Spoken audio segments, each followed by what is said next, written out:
Ya to aso sabre nsia abo apa ho sima duasa no say a friend is saying me se ka kire Ghana for say wo mama mpa na me oba magini we dey metumi ayi bi metumi adu o mampanyini mo nto ma me wate me medi o mampanyini e ma nyina be didi kama me ma so sa na he fa na o yere ho do me ma so sa ye na onim mu nyina du kadaya unze nana ya andisio du kadaya nana ya so na asem na aba ne yenka asem na aba John esuma me ekobisa Yesu Kristo say ono ne agenkwa no ana yen hwe foforo ni foforo beba na say Ghana fo bi so mampani John Dramani Mahama say better Ghana agenda part 2 no ana we say part 2 still pursuing the catch your first gear your first gear enu ani ana yen hwe foforo ni no your first gear but you who can cry the first gear you so enu no issue no you who can yo eh na Matias me mama should anti wonti kakra ya Matias say area from ho baby area ho baby yes mpanyimfo ni bi mra hye bedwa mpanyimfo no mu baako yes wo bi akoye bibi a yes konfo bi hwehwa no konfo yes konfo bi hwehwa no am say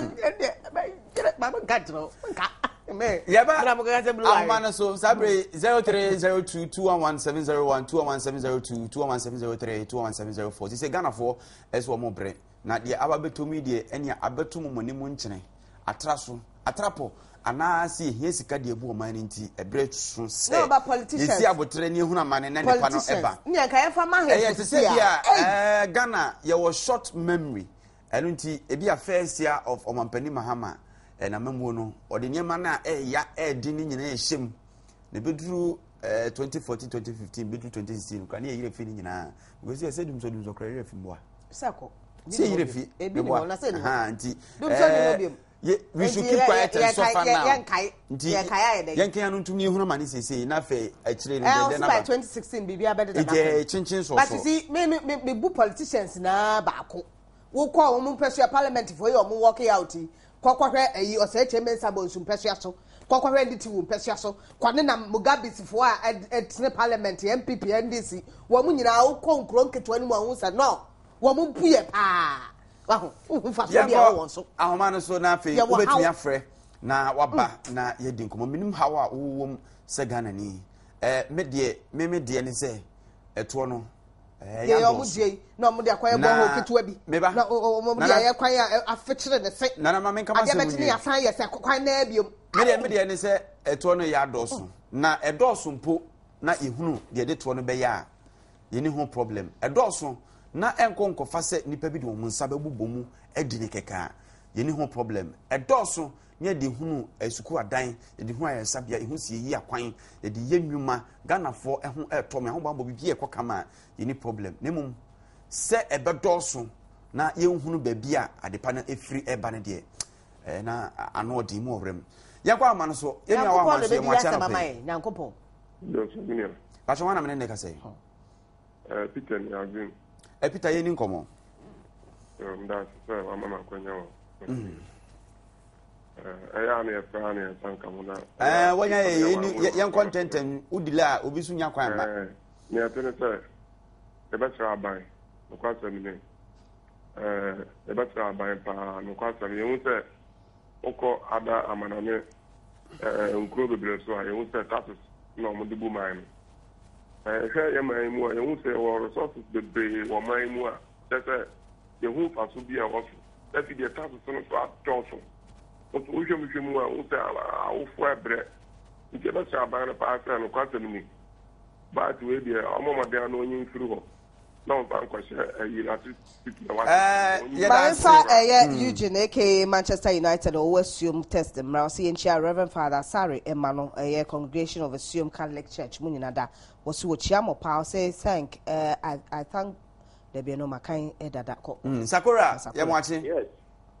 Martin good morning Majoso Pacho mi pese mi bisa MPs na yedi parliament jumaba na mo boycott nu se omaye juma na omuye eni paso na vote man se kodi na ni e wo parliament yenti yedi bibi ba parliament wo be dina su ɛde ɛyɛ adwuma aka bi ama no na wa work out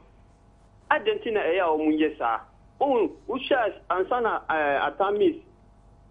ɔbɛba bɛ address the parliament no sometimes no ɔmo adwene sɛ deɛ ɔde bɛba no nyinaa ɔmo gye ntom nti ɔmo kyerɛ deɛ ɔmo de bɛba ansana ɔmo bɛdu parliament no sɛ sakawa the same thing na ɛyɛ a ɔmo yɛ no but ɛba ɔmo sika ho a ɔmo yɛ no saa o okay ɔmo nyinaa na ɔmo yɛ no nyinaa sɛ ɔmo nyinaa work out ɔmo nyinaa yɛ pay Lukman wa ho Lukman yɛ mwacha no pay na na sɛ apɔpɔ gya kora me ma mo ne uni aba nyinaa so na wo kuma se a chema wontumi ne ho yɛ de wo na sɛ namba bɛkan bɛda bɛntwi bosi akɔ sɛ chiachia wo ne nana ya abre papa ya gye ne so abrante papa yakobɔ nhyia George sia ba bi so mo nhyia fa committee na unia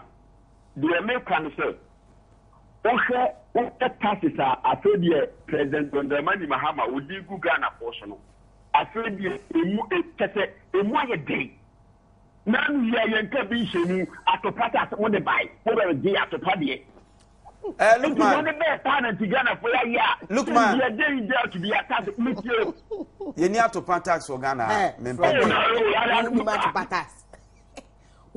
David can the writing obi tie yɛni atopa tax wɔ Ghana na condom yɛ de yɛ den no na die sa class student na ye we no go to so and na sa e go with yeah tell you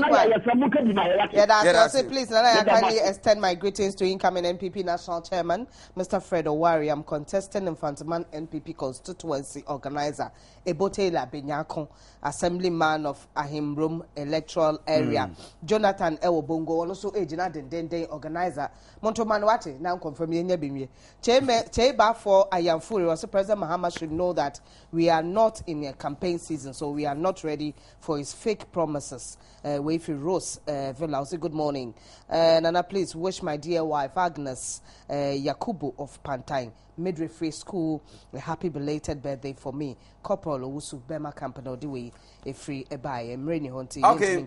yadu besi anum say sabre Adam J ede agokansie ene to so blasters akwa Egypt oh kabana ho ye papa no answer wo de no beba no mama kan kire you see they will need